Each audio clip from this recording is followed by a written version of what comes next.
Yes, here we go. T.N.F time. It's the earlier time, 5:30. I don't know what time we do it every week, but it changes all the time. Who cares? We are here at 5:33, 22nd of August. The judge on the T.N.F, as always, with myself. And we've got loads to get through. I think there's so many talking points regarding transfer. When I think David, Phil and Regan's show could have went on 3 hours last night, to be perfectly honest with you. Not last night, the night before. The Tuesday ticket. It was fantastic. And to be honest with you, the stories have just grown arms and legs since then. So do make sure you do on a Thursday night what you need to do to get your questions up. And that is put that hashtag TNF at the start of your points. Me and the judge will get through as many as we can tonight. As always, we kind of open up with our own wee sort of theories of what we want to talk about and things like that, topic discussions. But by all means, get as many of your points in. We'll get through as many as we can. And when we're on earlier, it means the judge can stay on a wee bit longer. So for around 10, around 15, he doesn't get too cranky. It doesn't mean he's missing his bed. He said before his bedtime or that. No, I'm really kidding. Right, okay. All that good stuff means give us a wee like, give us a share, by all means, buy your hair. If you want to give the boysy I rolled off the tongue too well there, Marc. Yes. Get too used to it now, mate. It's going pretty good, actually. It's getting back to it's the getting old a wee days, bit better, eh? It's getting a bit better, man. We've got a top knot this time next season. I tell you what, I said this to Terry and Pam at the weekend. I don't know if you've seen the PMP, mate, but I said Greg Taylor is getting dangerously close to hairband levels. Oh, aye. I've got a feeling he's gonna have the middle shed part and the wee thin hairband. I'm like, maybe that's the plan. I think it is. He's grown it out, definitely. He's definitely grown. But again, before people think we're all against Greg Taylor, this is not a slight on Greg Taylor. It's just a bit of banter about. It just happens to be his hair. That's all. But yes, do give if you want to become a Boys Bus member, like somebody are in the chat already. $1.99 a month, small fee. We do loads of content, loads of free content, and there will be rewards going to all our contributors this season going forward. I've already discussed that, Marc. I've got a new plan for it all. A new plan for all for this season. I had to change it all the time. But I'm going to make sure that all the contributors now, because I believe in this with the pod, you know, if there's anything coming in, then we'll get it all distributed properly. And that this season will be the season for that on the bus. Not false promises, not false hope. You know, following the trawler. Because you think sardines will be thrown into the sea and all that, you know? Take you back, Marc. No. But yes, Boys to Bus members such as Smell the Glove, Jim Dolan, D Mac, Alex Forsyth, Gary Brown, P McLaughlin, loads of them, and Martin Wilmot. That's a Pato. Look how many Boys Bus members. But it's all optional. Content will always be free. And also exciting news, give us a wee follow on TikTok if you're on it. We've now got a new assistant. Flash is going to be running the TikTok page. Flash is loads more Celtic fans than we are, mate. She's got her finger at the pulse with these things. So TikTok, give the.boise with the H .bus a wee follow on the TikTok, and we'll start. What she's going to do is start watching the episodes. I think on her way to work, she was saying on the train, start clipping up the wee best bits, the funniest moments. We'll get them on the TikTok. We'll start putting the bios when the next show is and stuff like that. All to help the channel grow. Also, I'm going to be going back on Twitch in the next few weeks. Just on Twitch, because I don't want to bore the YouTube hardcore, which we've built. But on our Twitch channel, which is just the Boise Bus, you can look up. I'll be doing some of the old Championship Manager streams back and forward. There'll be no set times for them. That'll just be when I can be asked. But they'll probably be quite regular. I know. If you actually look back on our library, Marc, with the Champ Man streams, I know it's not everyone's cup of tea, and that's absolutely fine. But they're all almost 1,000, if not over 1,000 each episode. So there was obviously an appetite for it. So we don't want to alienate the YouTube side of things by just putting it on there as well. It'll just be exclusively on Twitch. If you head over there, you could do a login just like that, and you can watch it if that's your cup of tea. But yes, the bus, we've decided we've just not grown quick enough of late, so we're just going to put the foot fucking back down on that gas and remind people who the fuck we are. That's just what it's all about. That's satire, by the way. Satire, guys. Before folk actually think that's serious. Right, okay. Look at the title of the show. How many assets could Celtic sell this summer? Now, we have spoken pretty frankly about this, Marc, me and you, in particular, about how the squad is literally the same as it was last year. Yes, it's cost money to make Ida and Bernardo permanent, but the outfield squad's the exact same as we finished, minus the backup striker, minus Who else went? Turnbull, Bilal, I'm not bothered Haksabanovic. about that. Haksabanovic went. Who else? Turnbull went. He was January, Abada wasn't he? went. Abada was January, February, March, But like even this Oh, summer, sorry, the end of the season. I get you. sorry, Joe mate. Hart, obviously, but There's a still few players still went for the first departures. team. I think we've improved the goalkeeping department massively. I think we've got a proper number 2 now, who's not there for a paycheck like Seagrass sadly was, which I thought he had potential. And I think Kasper Schmeichel, whether people love Joe Hart the person or not, Kasper Schmeichel the goalkeeper is an upgrade. So I'm delighted with that department. But other than that, we've not done one thing going forward. And now it looks like our assets, Hatate, O'Reilly, Kyogo, CCV yesterday, are all now, the vultures are beginning to circle. Now, we criticise on the pod quite often that Celtic leave their business too late, right? Now, I know that there's an article done in the CQN today, and I find it pandering pish about how other clubs leave it too late. But the examples he gave were terrible. Brighton have spent 150 million so far this summer, and he was quoting them as an example of leaving their business too late. However, let's say there's an element of truth that a lot of clubs do leave it to this final 10 to 14 days of the window. That means our players are as vulnerable as what Celtic are vulnerable at time being timed out in terms of recruitment. So the amount of links we're hearing right now, Mark, the question simply isn't the tell, how many assets could Celtic sell this summer? And it's got to be a worry if we ain't going to have the revolving door aspect of, and I don't mean projects in for bona fide quality department. I think it's got to be quality-ish that we're going to make even better quality than what we've just lost that's coming in. That's got to be the target, not project signings and open 1 in 10 will get 20 million for. People think this is a good business model. I just can't fathom it. I think right now we've got a culture where we look at the headline grabbers, the Matt O'Reilly going for a club record 26, 28 million quid. We'll say that the strategy works. To me, the 9 players that came in last summer tells me it doesn't. To me, I look at European football and say it doesn't. To me, beating Rangers time and time again and letting them win the odd cup, not letting them win the odd cup, but they win the odd cup, isn't mean that we are, flying as a football club. The football department has to come first in the business side, being a beneficiary of how well we've got the football operating, not the other way around.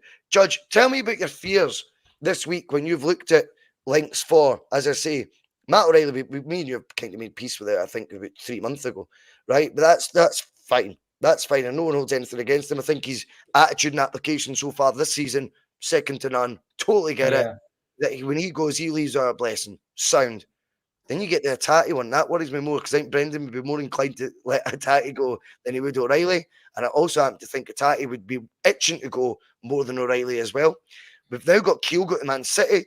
No player turns down going to Man City unless you're at Real Madrid or Barcelona. Mm-hmm.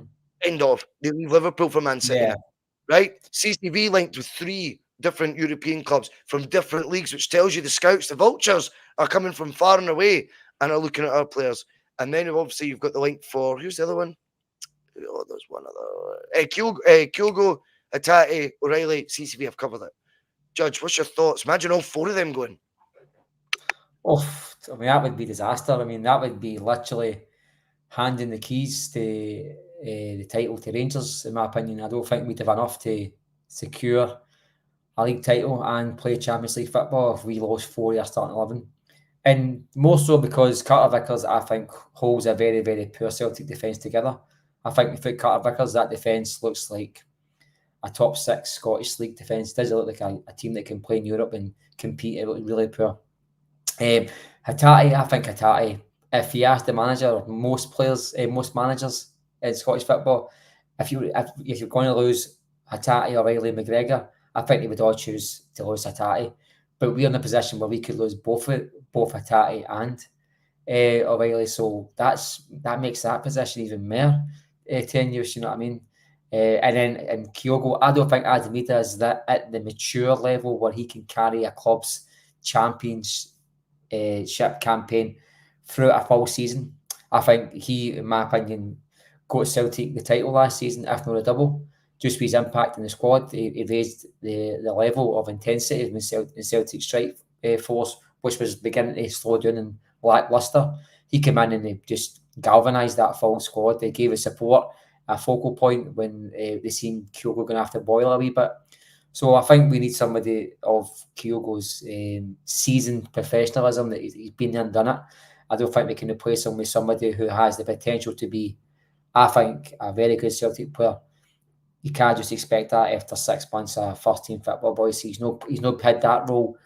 It's a guy who's maybe got 30, 40 games under his belt in his career. You know, this isn't a guy that's played 100 games and been part of title-winning teams throughout a season and carried that expectation on his shoulders. It's a different kettle of fish. So I think each player that we're discussing, O'Reilly I've kept the terms with a long time ago. So you're right. I think the both of us can kind of see that he's going to go. And just quickly on Celtic's business model, listened to a podcast last night, and Celtic, their trading model is actually pretty poor. We roughly make 11% on each player, and out with Rangers and Turkish football, who are like the lowest of the low when it comes to player trading, Celtic just sit above that. So we're actually pretty poor on our player trading model. Whoever's done that insight is very good, because that does make sense. That actually does make sense. Well, O'Reilly's initial fee of 1.5 million, probably a sell-on clause, and the 9 players you mentioned last season sets off O'Reilly's transfer back to zero. If you're talking about, you know, that's that player trading model of 12 months here, 12 months there, where are you in between all that? Are you up, you're down? Celtic tend to turn over a profit, but it's 11%, and it's pretty poor. When, in fact, I caught listening to the huddle breakdown, and they were saying it's just about as bad as it gets, to be quite honest with you. But above Rangers, who should never be the barometer for Celtic, but it's above Rangers, but only Rangers and Turkish football. So against sample size proper, and it's really, I was quite surprised listening to it. And also, just I don't think we've got a sustainable business model, because we're selling players, boys, based on Champions League performances, European performances. We've into probably our last guaranteed Champions League campaign this season, and tooled the squad up to get hammered. Now, Matt O'Reilly doesn't excel in poor Celtic teams in Europe. He excels in a well-oiled Ange Postecoglou, Brendan Rodgers team. No teams that are set up to get beat in Europe and hammered in Europe. These guys tend not to go for 30, 40 million pounds. So that doesn't back up the business model of getting to the Champions League, put them in that elite market, and then sell them on. You don't get the same level of transfer for a guy who's playing well in Europa League than you do for a guy in the Champions League. Celtic have failed in that regards. We're on the Celtic website earlier on, and we're in the 22nd of August, I think. And if you include the 11 items that was brought out yesterday, Celtic have brought out 77 new items since the season started for the fans to buy. 77 if you include the 11 yesterday. And that doesn't include champion merchandise, key rings, mugs, etc. Just on clothing alone, just on this season stuff. You've got season tickets sold out, 25 quid for the Falkirk game, 25 quid for the Hibs game last week. A Champions League package that I've been told is £180. So you're talking money hand over fist, Boise, and the reluctance to sell to buy players is getting sickening. And these new financial fair play rules, they go on your 3-year average, and you can only spend, which will be 60% of your income on wages. So if they've got to be in a position soon where they've got that much money in the bank, that will be literally impossible for them to spend it because they don't earn enough. So the money in the bank is just going to sit there. You can spend it on recruitment for the stadium upgrades, and you can spend it on developing Barrowfield and things like that, but you can't spend it on players. So Celtic are going to be in a position soon where we can actually, in theory, be priced to a market by Rangers. And I'll give you an example of that. Rangers competing in the Europa League.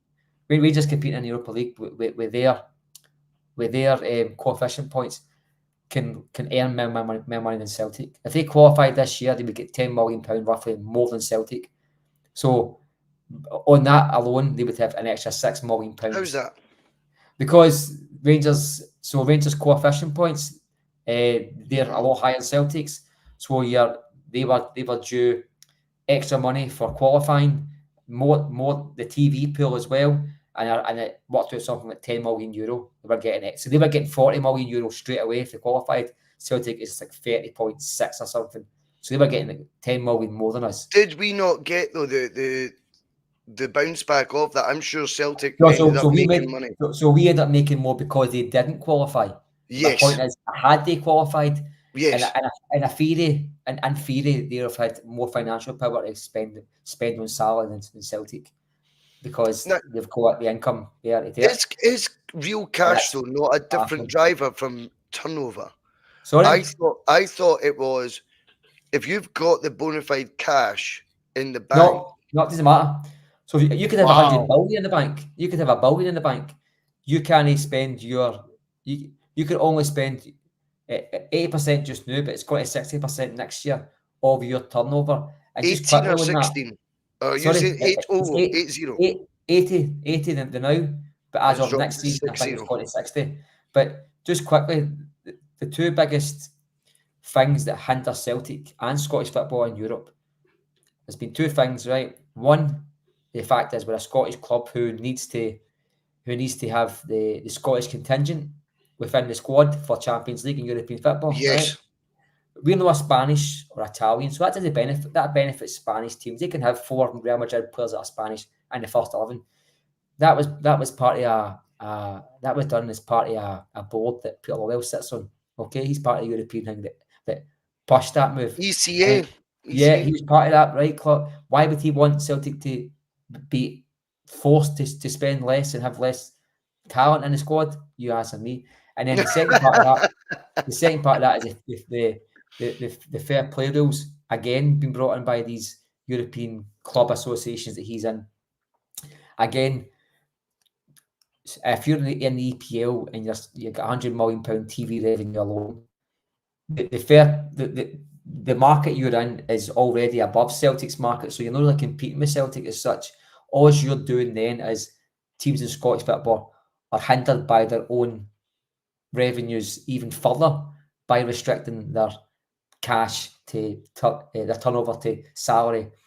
Both of these things, Celtic's ex-CEO, chairman, are being heavily involved in, and I can see no other reason why Celtic would be pushing for these things other than to stifle expectations. We're in the middle of a manufacturer downgrading expectations and a manufacturer downsizing in standards at his club. We've watched it in HD TV, boys. We've watched it all in front of our eyes, and the only people that are guilty as sin is the ones sitting in the comfy seats at Celtic Park. It's not me and you who are ploughing our millions in every year. We have to play our part. It's the folk who are watching Celtic turn 25 million players into £2 million projects and loan players.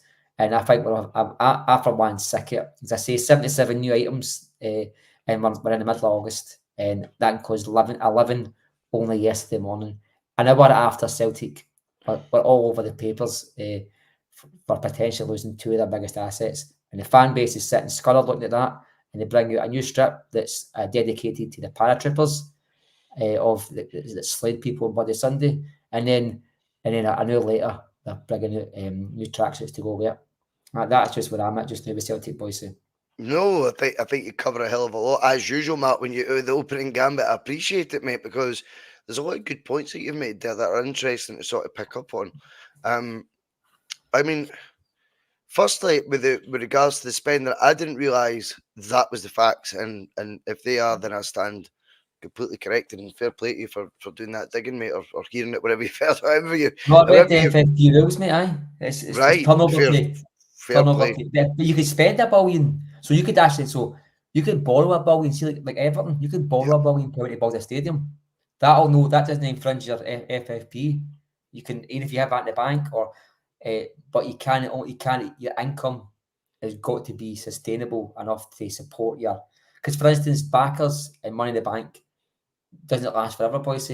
So it's got to be long-term strategy by these European laws that your turnover outstrips heavily your spending. Otherwise, you're going to end up with clubs like Bordeaux.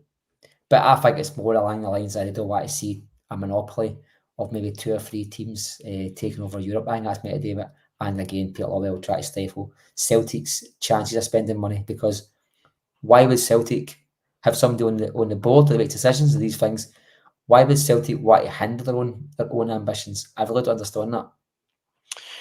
That's fair as well. No, I get that, and we know fine well that anything that would involve it looking like it was completely legit for Celtic not to spend more money would appeal to them.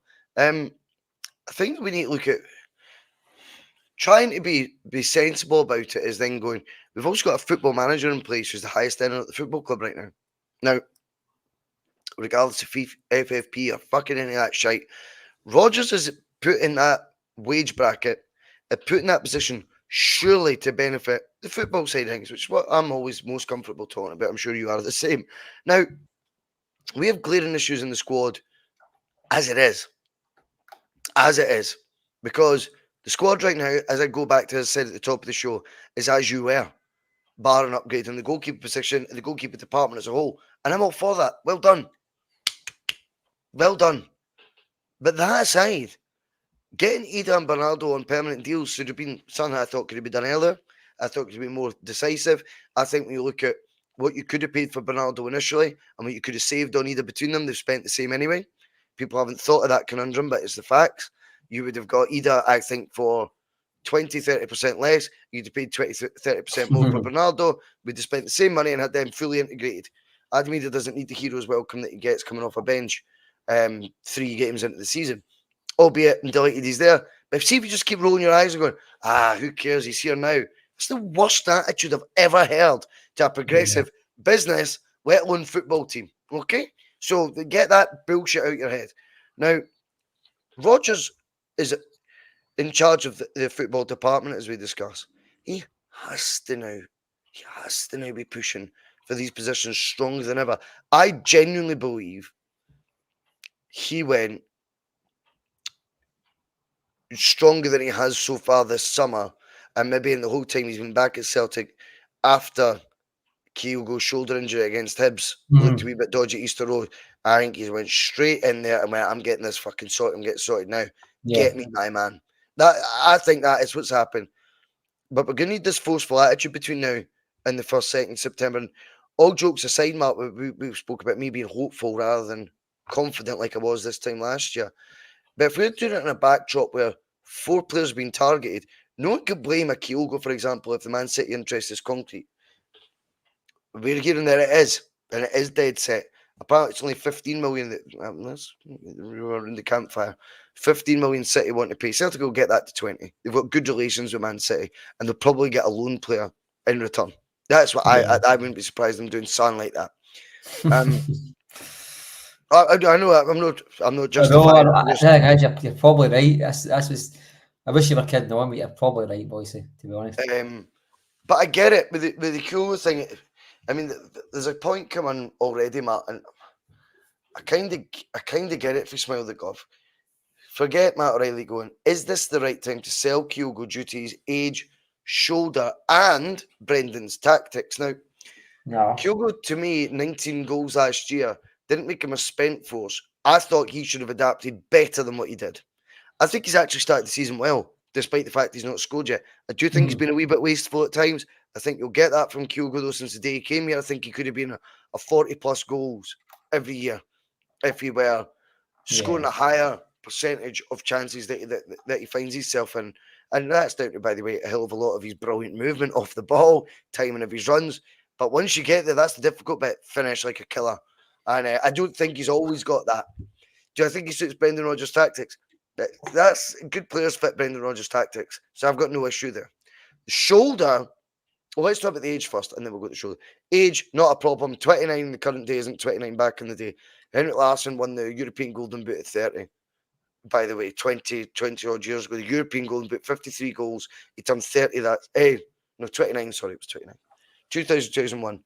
He started the season at 28, turned 29, won the European Golden Boot, and look how his form then kicked on under O'Neill, under those 4 years he had under Martin O'Neill. He was unbelievable, over 40 goals a year in his early 30s. 20 odd years on, players are even fitter than that now. They're far sharper. Kyogo, I don't know what his mileage is like, but it doesn't look like it's as high or it's been as demanding a climate. It's what some players at his age have done up to that point. Do you know what I mean? In their career, if they've been Mhm. in English Premier League up to that time, it might be, and loads of international caps.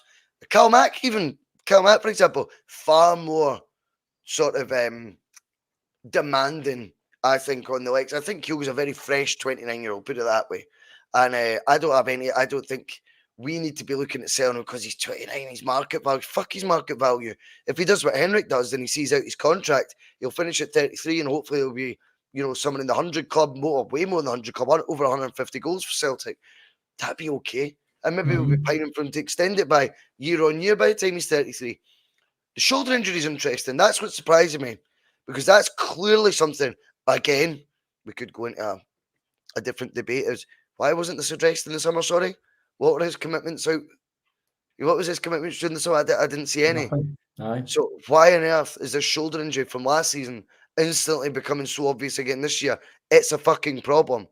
But if we think that, then trust me, guys at City do their due diligence and know this.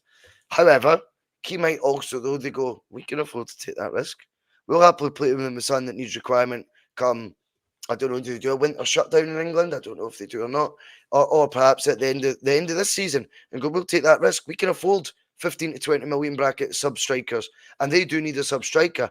No one could judge Kyogo for No. if this interest is genuine, by the way, for turning around and saying, Brendan, I want to go.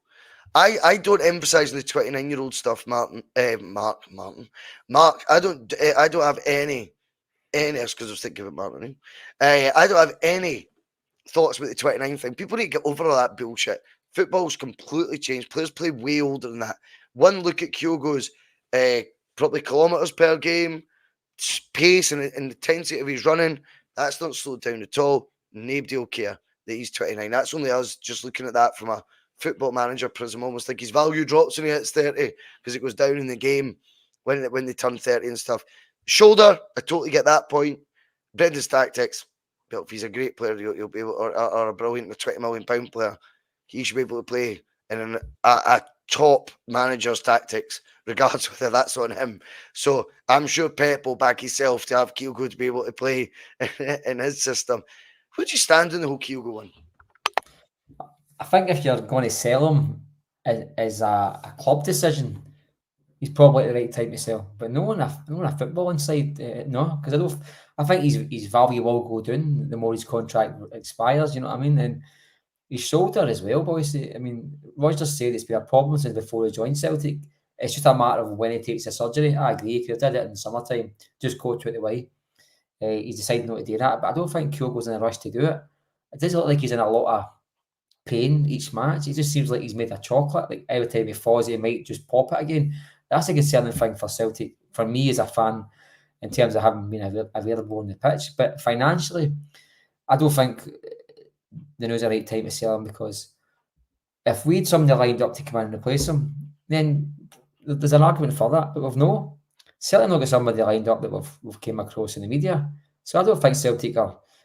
I think Celtic would rather take the small-term hit financially than enrage the full fan base even more by selling their talisman for money that's probably not going to, excite, Does the relationship factor in though with them in City? Sorry?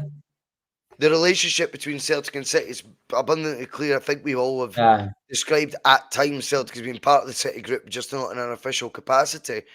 I just wonder if it's time that maybe Celtic gave a bit back to that, and that's how City will be treating it, and maybe that's where the confidence comes from. I think they'll be able to get Celtic a deal. I think Celtic have played their part. I think Celtic did develop good and they got to La Liga. They did develop like that Belgian boy to go to Lyon, and they did develop Paddy Roberts to go to different moves in England. Celtic played their part as such. I think there's a two-way street, but I do see what you mean. I don't think Celtic should be seen to owe him any favours. I mean, I'm just thinking of their relationship, their dynamic. Of course. I think that's... We're the wee sister and all, whether we like it or not. Oh, we are definitely. So I think that's quite a bit diluted since Mark Lawwell's been outside the City group. No, at Man City, what I tell you, he was sitting with Pep Guardiola discussing tactics. That wasn't the case. He was working for the City group, the same as teams in America do, etc., in Japan. But that's another one. I wish I was born Henrik Larsson's nephew or something. I'm gonna get a game for Arsenal because surely in football you just get a game. You just get jobs depending on who your family is. Because Celtic are the example of Get that. Henrik But Larsson's son, no, though, you don't get signed for Celtic. well, fine. Well, maybe he was just too good for Celtic. Maybe Celtic wanted to get him for nothing, and they thought, "Oh, we were Celtic," and they went, "Nah, we want to pay for it." Yeah, Remember we were told that we couldn't afford it by loads of folk watching I the couldn't afford it. and we Aye, joined Copenhagen. I You're like, know. Same as what are we Elyounoussi. talking about here? Yeah, we were told by a Celtic manager at the time Elyounoussi was not a realistic target for us to stay full time. He's joined Copenhagen and all. Copenhagen, boys say probably on 14 grand a They week. both Don't did. tell me you couldn't have signed him, and he was a class actor. Celtic. I thought he was a good player. Yeah, he was Yeah, a good really player. good. But in fact, I could do a winger like that just now. To be honest, we'll see how he gets on. I think they're playing Aberdeen. I think or Hearts. I don't know who they're playing, but they played somebody in Scotland. Kilmarnock. Kilmarnock, they'll fuck him. But hopefully, can I go the bastards? But no, Kyogo, I think if you were asked the board of directors, I think they would sell him. I think he's O'Reilly's prime to be sold. I think it was discussed before about his age and the right time to sell. O'Reilly, correct.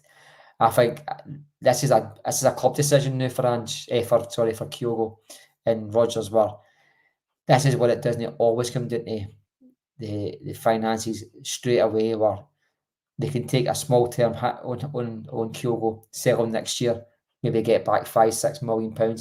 But the thought of enraging the fan base even more, the thought of going through a season with maybe a backup to the backup as a striker, taking too many gambles that you don't need to take, I think might just be a step too far for the board. Let's I'm not flip it saying though. Let's the flip board. it, Matt. The board would say either. The board would say if Kyogo said Man City's put a bid in, it's matched your offer. I want to go. I think the board would say 100%. But I don't think Celtic are pursuing this. Celtic are only pushing this. I think Kyogo's changed his agent. Yeah, he did. And he It's did that reeks. back. Did I that. think reeks of genuine. That reeks Well, of a there genuine was a story. post. There was actually a post. I've got a post right here that was made on the hang on, boys. Here it is. It was made on the 2nd of July. Watch Kyogo. There will be an announcement in the middle of August that will let you join the dots. Celtic are asking for 18 million. The join the dots part is the fact that he Changed agency. changed agents. And I think in football you only make money when your agent's working. And I think you only change agents if you're planning Agent's on. going to be working. Your Agent's going to be working. It could be that he's trying to get into commercial markets and like do a bit of Nakamura Let's flip stuff. it. I mean, mate, I don't Man think so. City come calling. Man City come calling. You don't blame any player for wanting to fucking go. No, I him. fancy that. He's I'll been go hurt back out as to well. I think no he's been hurt out. one at any club other than Real Madrid, Barcelona, don't go to City now. That's No, it. That is that's it. And even then, Gundogan, just to blow that out the water, is about to leave Barcelona for Man City. So maybe just Real Madrid. Honestly, mate, I can't think of anyone else who don't want to go to City. So we can't hold that grudge. No, that's totally fair. That's a different argument. I think But Celtic as a club to keep pushing Kyogo it. though, what I was going to say to you earlier, but what I was trying to say was flip it and look at then keeping an Odsonne Edouard for the 10 in a row season. Yeah, You described that season to me as appalling. I just not care. I remember we discussed it. I can remember you going, that was not. But that was what we did in spite of him. We kept him because we thought there'll be an outcry, which is probably true. If we yeah. sell our best player, look what that got us. Look what that got us. So I wonder if there's a strong enough interest in City, strong enough will from the player to want to go, that once bitten, twice shy, you might just think the best thing, and this is a football conversation. Alex 96.7, can we stop talking money, start talking about the team? We are talking about the team, mate. And then the money naturally comes with it, but we kind of are generally talking about all aspects of it, Alex 96.7. Thanks for being on the bus anyway. I'm sure you used to be Alex Subsea. Wonder if it is. But it's good to have you on anyway, pal. But the way I see it is, keeping a guy who's had a move taken away from him isn't the best thing always.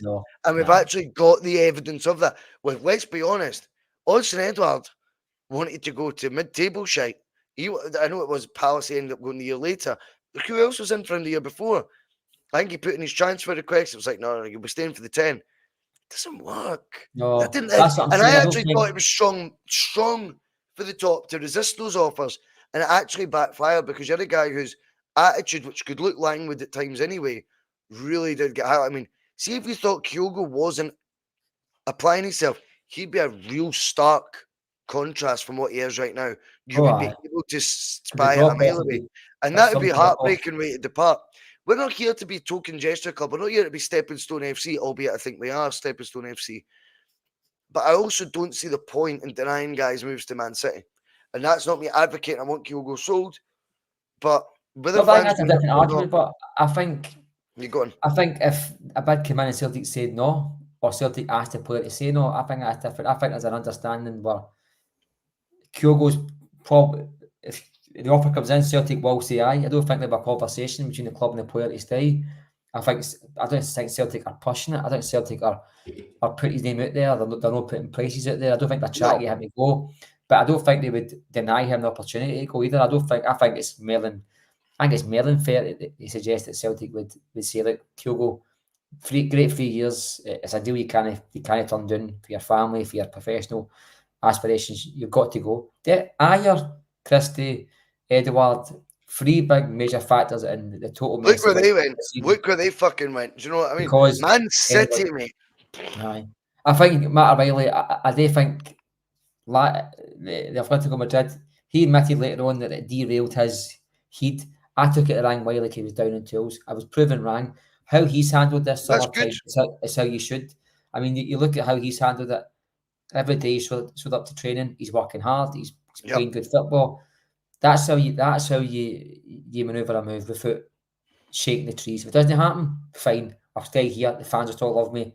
Me and the manager's in a good place together. I think the stuff I that think he that's did, spot on, mate. I think he did rubbish the stuff about the aeroplane and all the rest of it, and showing up to the plate. I was glad about that, boys, because I think it might have been you that says, Revel, that's all you want when it's gone Fergie. But if he downs tools when he wants to move on for Celtic in 2 years' time, you'll soon be shouting at the windies about how bad a man you are. And I think managers, coaches, clubs remember how players perform when they're coming to you. And I think, as Ange said and Rogers says, you sign a man, not just a player. And I think Celtic are both well with O'Reilly.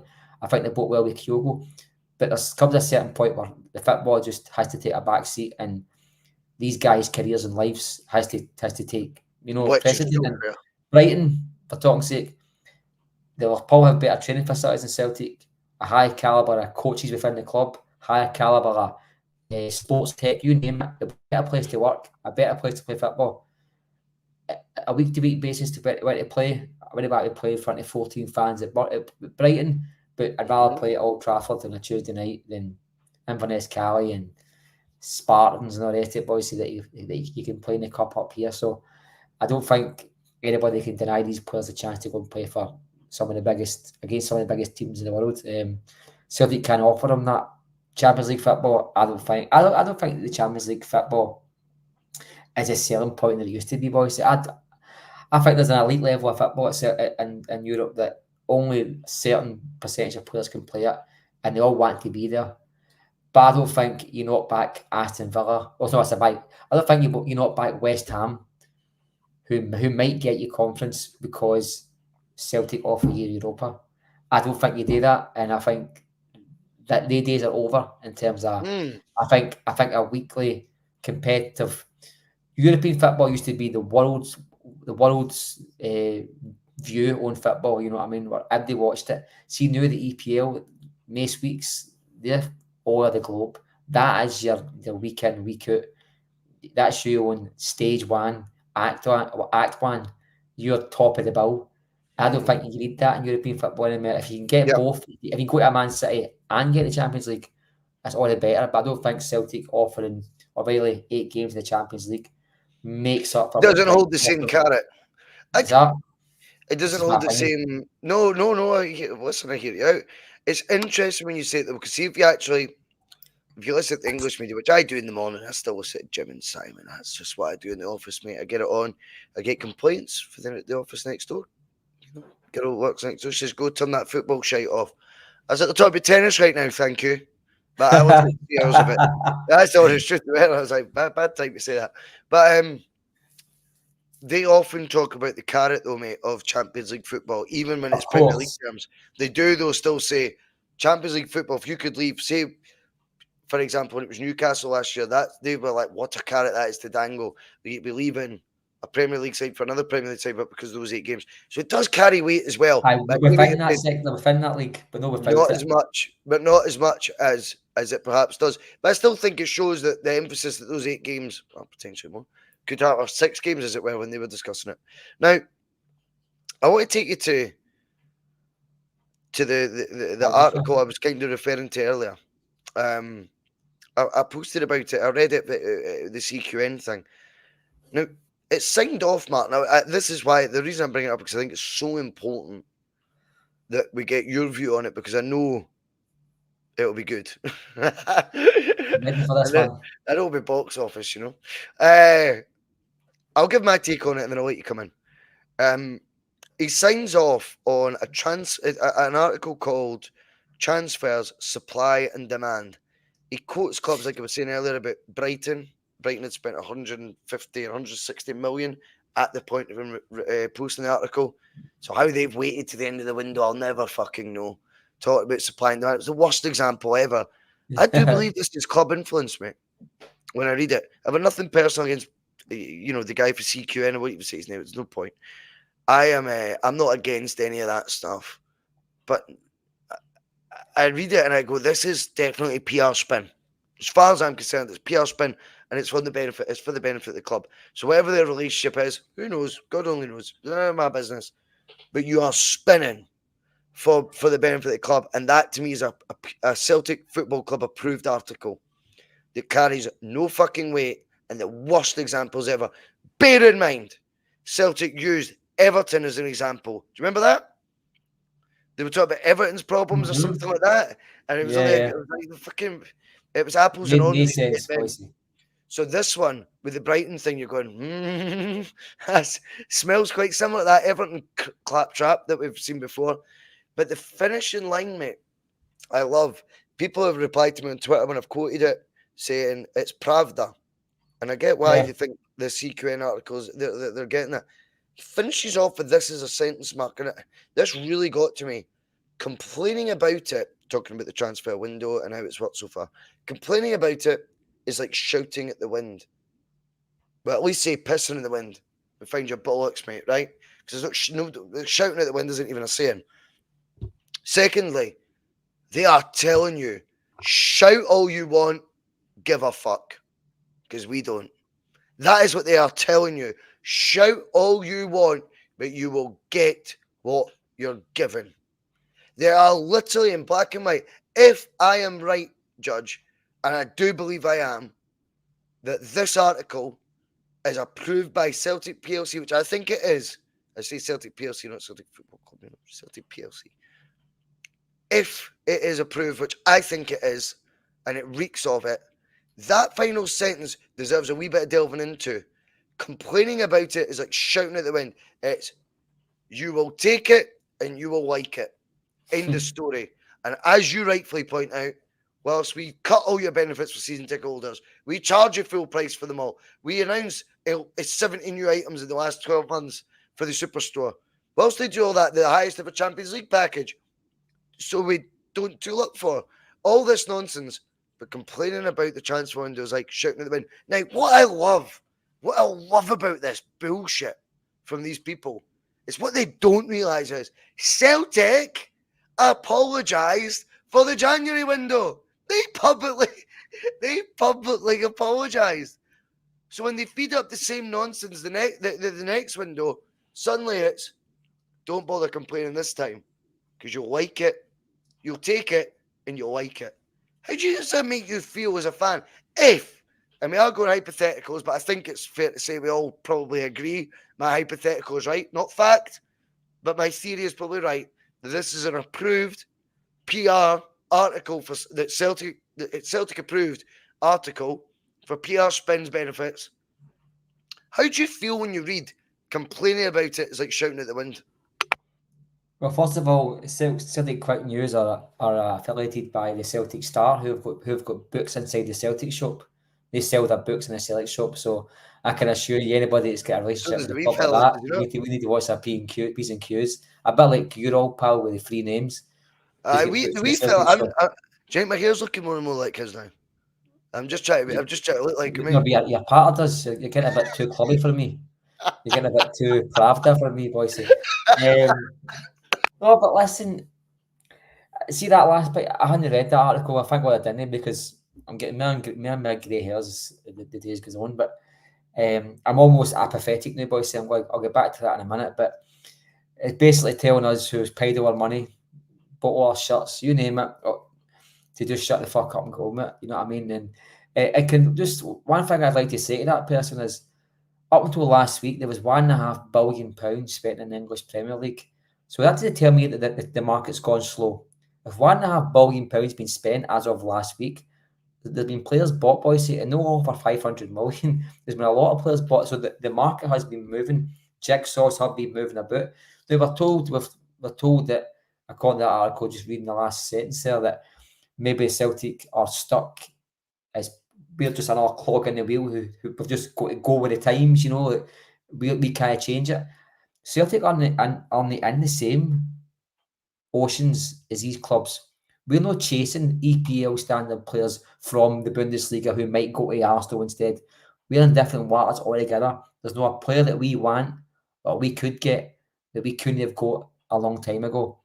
Either Bernardo, Schmeichel took a phone call 4 days after the Euros, you know, conversation between Rodgers and his wee black book. Things only happen to Celtic at a snail's pace because we all know reasons why. They don't want to spend the money in wages and all the rest of it. So the market doesn't move unlike Celtic. The market doesn't move when Celtic wanted to go.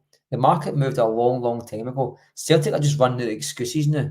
So they are calling upon their Well podcasts. done. And Well they are done. calling up, yeah, and see that James P. Forrest. I hope you watched the Celtic Endless Celts 2 weeks ago. He was I on the certainly Friday did. night. Yeah, I he was certainly did. told. If in case anybody missed it, On you he put an go. article up about Peter Lawwell's influence in Celtic and their transfer dealings and the club in general. He received a phone call with threatening legal action against the guy unless he pulled down an article. First of all, none of it was liable because liable you can't be liable for your opinion. You can only be liable for stating facts. So first of all, they said they had no right to do that.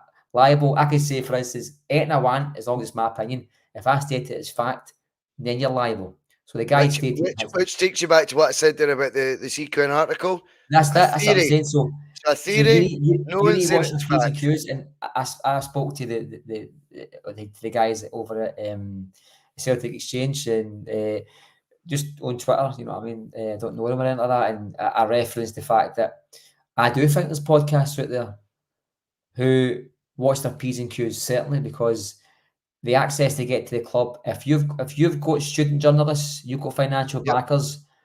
Don't tell me that a club relationship isn't important. And I don't just mean, like for instance, get interviews with John Hartson every couple of months or Jackie McNamara. Your your your backers will have relationships with these people and these companies personally.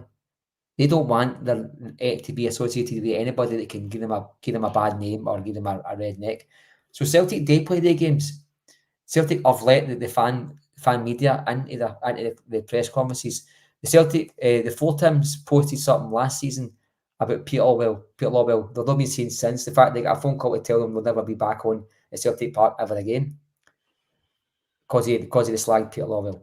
They'll never That's be back at Celtic right. Park Yeah, ever again. yeah. You've got a prominent vlogger, prominent Yeah, blogger, blogger. Yeah, you're yeah, right. being threatened with legal action. They can threaten you all they want. I think he's a I all thought that was a cheating, robbing disgrace. bastards. I think he's How'd a you, robbing bastards. He's a what did you toys. make? What did you make of James Forrest doing that? James P. Good on Forrest. him. Good on I, him. That took a lot of guts to do that. I watched it, and I felt like it was great that what the fact was he wanted to highlight whilst keeping himself right. He I took it actually off, thought it didn't was spot on to use a platform. We love the guys at Endless Celts anyway. he? Mm-hmm. Good boys, all of them good boys. I've had the pleasure of meeting them a few times. Well, once, but they're great guys anyway. Um, But I thought it was good that he did that, because I think what he was doing was, I'm allowed to also, don't think by doing some sort of legal instruction towards me or some sort of aficionado fucking bullshit means I can't then tell people you've done some aficionado bullshit towards me. So what he's done is he's time stamping Celtic's actions, and he's highlighting it for guys like us to know this is how they react to negativity about the club, and that's how much control they want. So when you look at that and you compare it with that CQN article, Mark, so it's so easy to join the dots that one's been rubber stamped and the other one they've got no control of. They want to scare off doing the same thing. Now, actually, James P. Forrest said in the thing, he actually apologised if there had been any offence taken to Mr. Lawwell, and he was really, really sorry about it, if that was the case. And he took the article down. But he came out and explained what had happened in the aftermath, and I doff my cap to him for doing so. The correct thing. See, taking it down, boys. I think taking it down speaks louder for what he was trying to do than what he did if he left it up. I know. Because he's took it down, and he's told the fan base why he took it down. The impact of that is better than the impact has massive. Yeah, you're so right. You could be in cyberspace for 3-4 years. You pick up. And by the way, that article generates one hell of a lot of revenue if it's left up. So he's obviously turned his back on that, and fair fucks to him. Do you know what I mean? Because that is an article that goes down then, and the article, oh, I wanted banned. Mate, think of the click. You know what I mean? The views, the clicks, the reads. That's spondoolies, mate. So I be honest with you. I did, and I probably get shouty for it after that James Forrest guy, if he's watching this. I contacted 2 news media stations to tell them about that story that's developed. I did. I contacted the Sun, the Daily Record. I sent them the link to the show.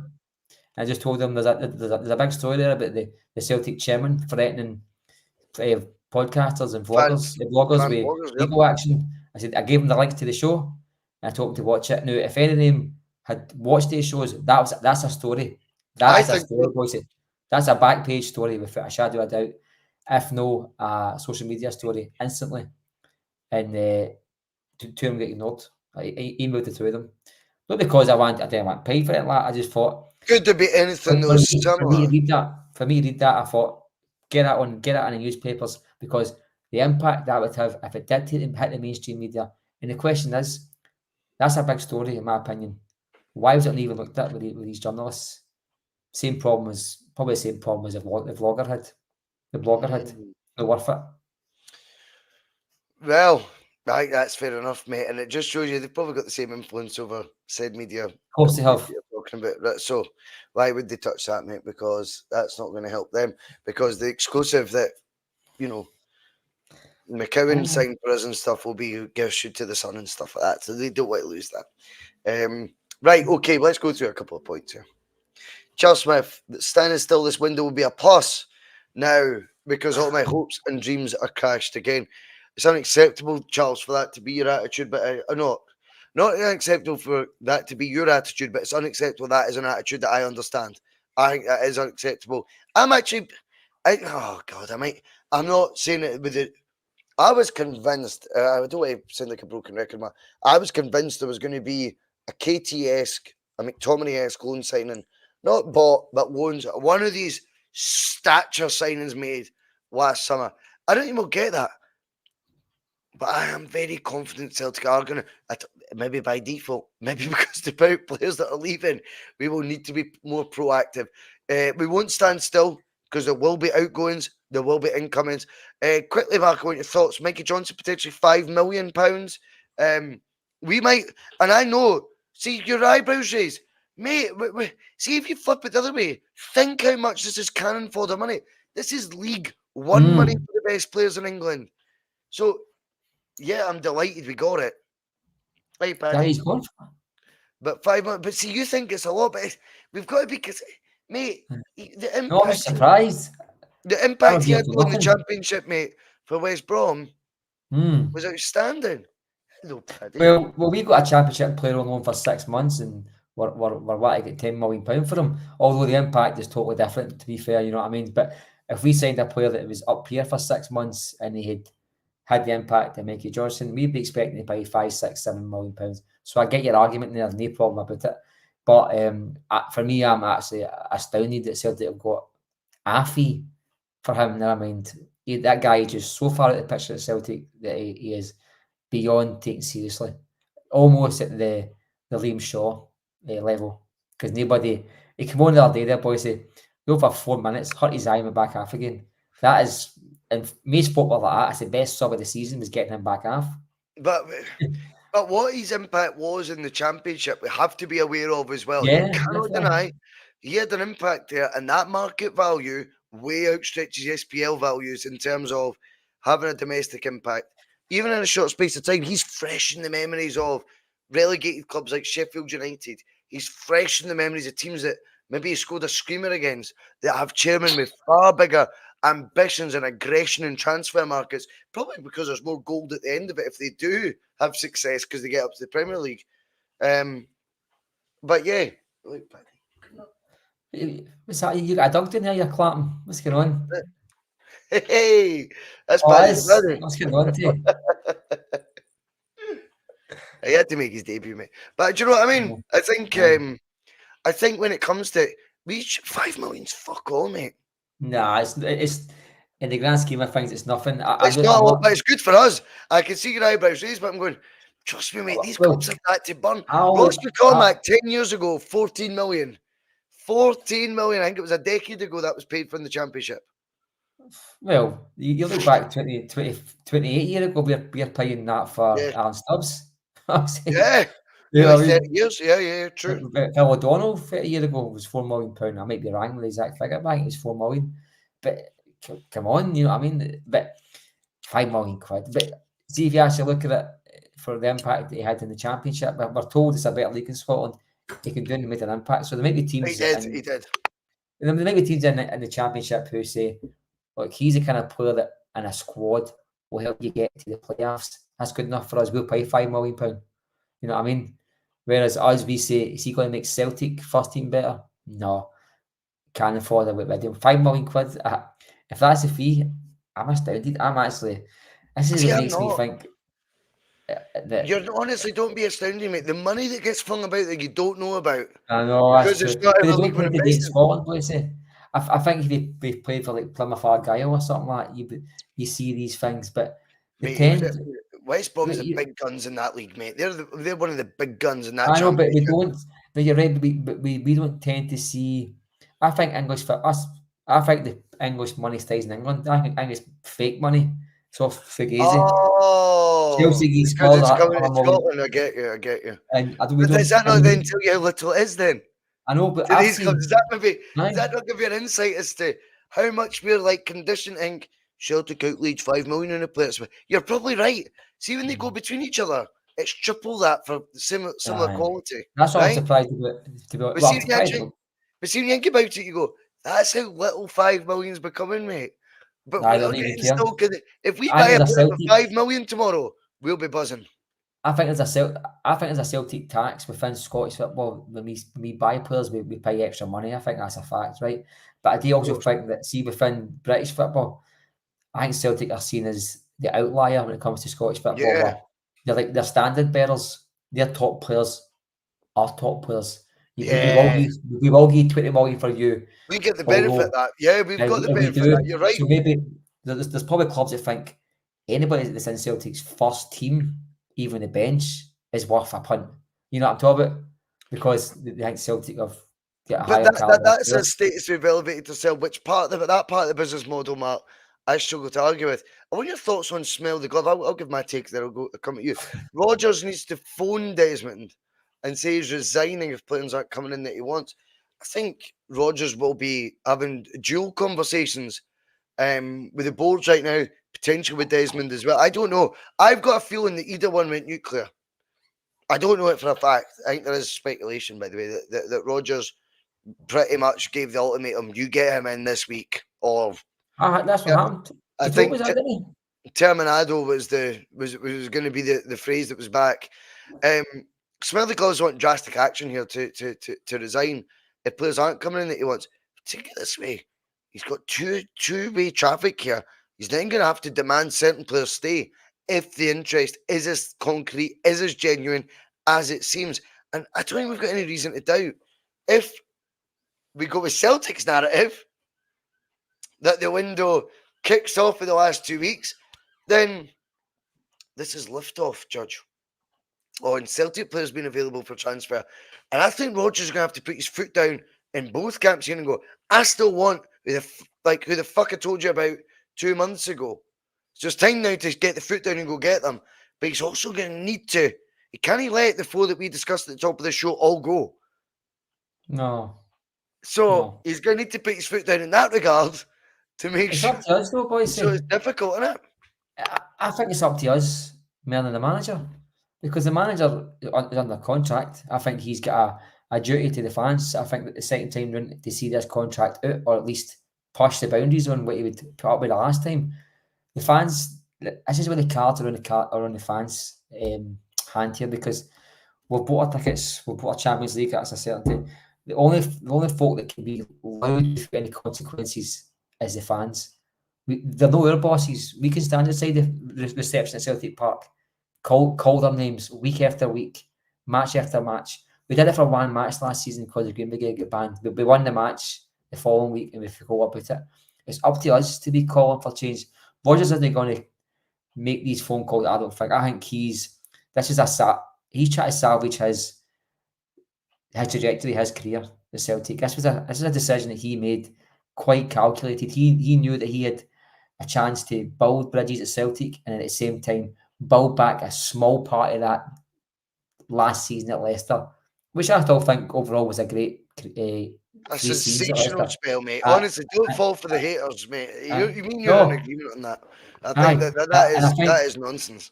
I think chairman's in English football and know exactly what he's capable of. I still think he's an elite manager. I really do. As much as sometimes I switch off when he's talking, sometimes boys say he still pulls me in. Like when I see that speech for that new outstanding Paradise is ours. Unlike Ange, I don't think it didn't seem like something he said 40 times. I feel like when he's saying it is genuine. I didn't get that impression with Ange, to be totally honest with you. No, me neither. I think Ange knew the cameras were there. Whereas Rodgers is just cringy 24/7. You know what I mean? I think he'd walk into a chippy and start talking like that. You know what I mean? I think he would.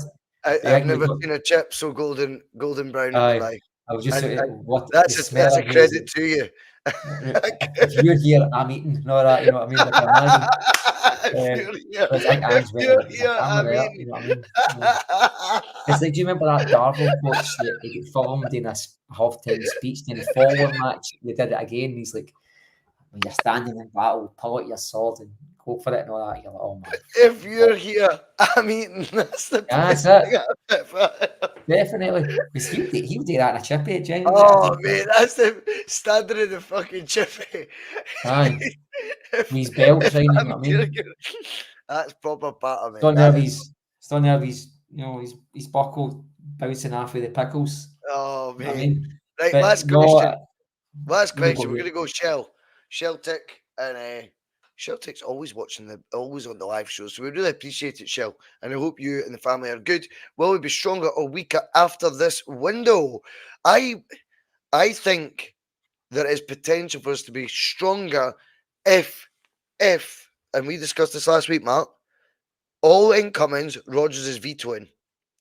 I think Solo is the Celtic signing. He's the anomaly in this window. Yeah, I agree. The price you paid for Ida is a Rodgers move. Kasper Schmeichel, 30. He's how old? 37. Now, he's nearly as old as you, Lowell. But trust me, he's good in the sticks. He's better than the last free one he got as Joe Hart. He's better than him. Kasper Schmeichel becomes a Rodgers signing.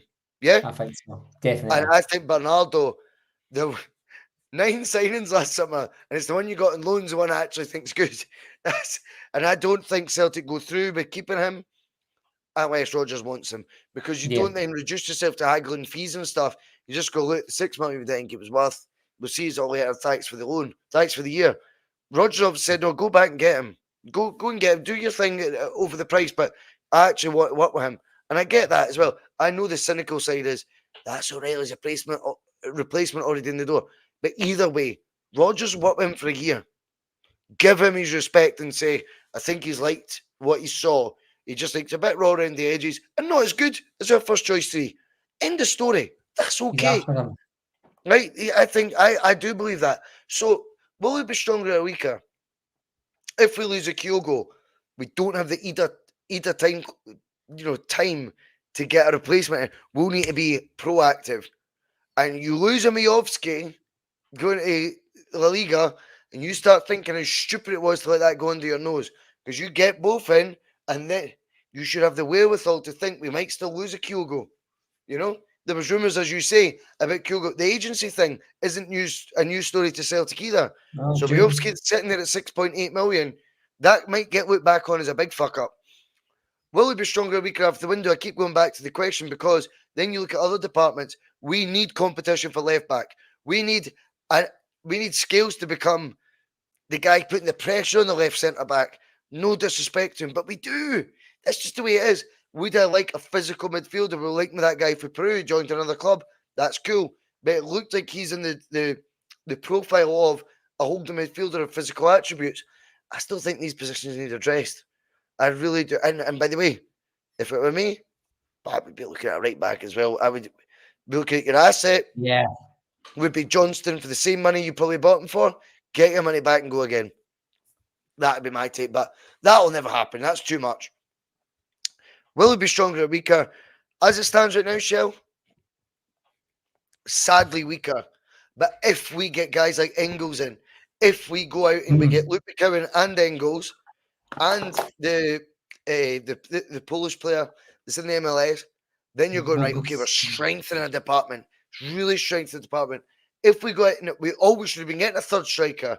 And if Kyogo goes, it should be a fourth striker, then it's back to three. These things should all happen. Celtic could leave this window with a more Brendan Rodgers feel about it, which I think makes us stronger. It's not projects. It's not. If we were to lose the guys we've discussed all night tonight, Mark, and they were replaced with 3 or 4 from the same list that we got the 9 players last summer, weakens the squad. If we get guys Rodgers has profiled, Rodgers speaks to, Rodgers convinced to come to the club, I'm on the fence. I'm not going to say weaker instantly. I'm just not. Well, I thought last Friday, his press conference was brilliant, Rodgers. I think no just the stuff about Rangers allocations. I thought he just batted off every question. By the way, very good point. Stupendous, mate. You know what I mean? And he addressed the players that's coming in, like why we can go for the £2 million to sell for 20. We can start buying at 6 and sell for 40. And it's the first time I saw anybody within the club speak the way we've been speaking as a fan base. Just speculate that a wee bit more to accumulate further. So Friday night he had me hook, line and sinker. I was like, oh, this is I'm on the fence because I've got literally zero faith that a club who's sat in their hodge between June the 1st, whatever it is, until August the 21st, has got a plan for the next 7 or 8 days. I just don't think they have.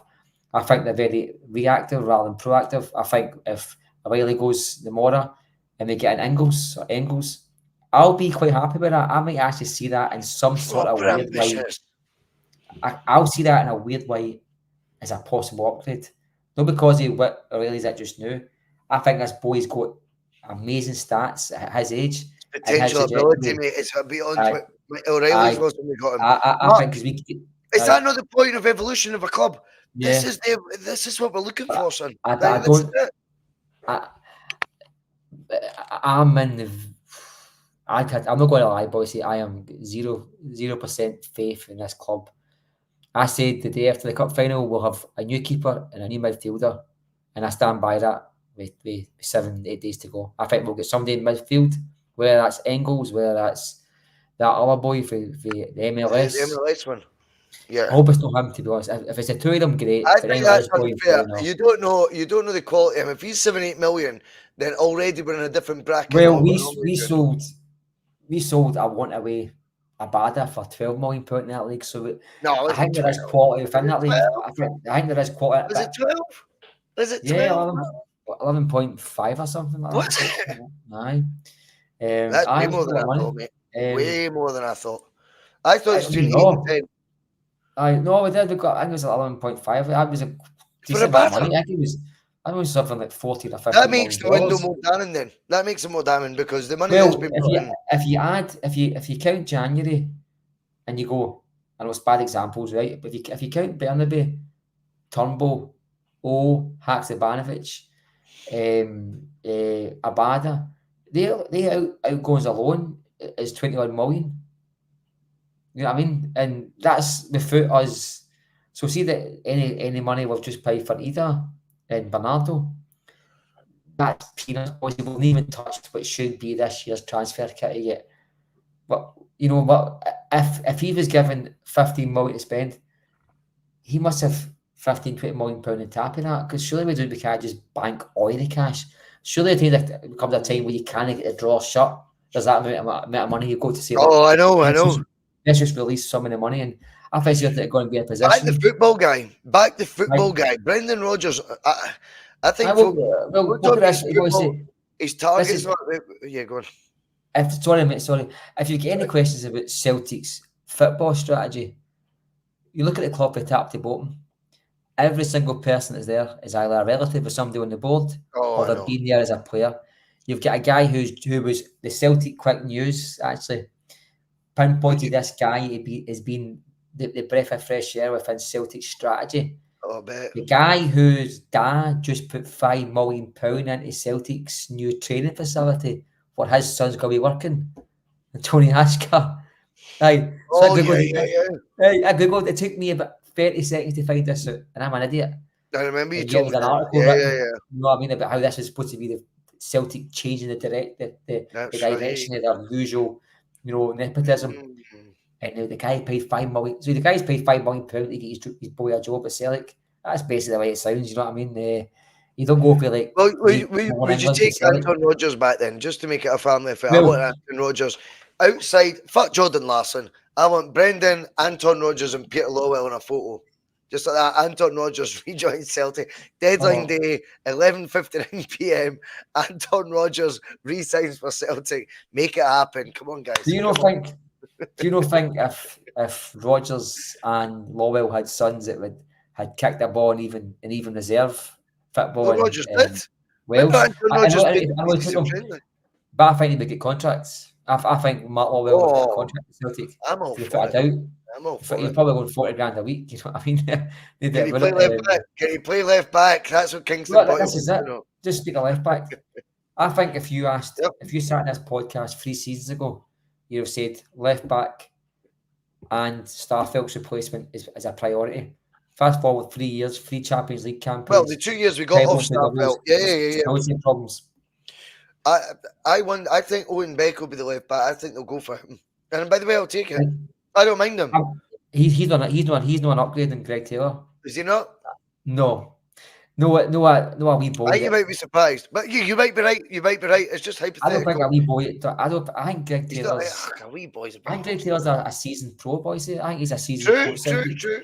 He's won leagues, and I think if he got to Ibrox, he's been there 10 times. I mean, that hairband's going to count against. He's got to come up. He's got to part it. Maybe they're going to call him Gregos Telios. He's going to be a new signing with Anton Rodgers. And I wasn't. See, look. You're not blown away by that.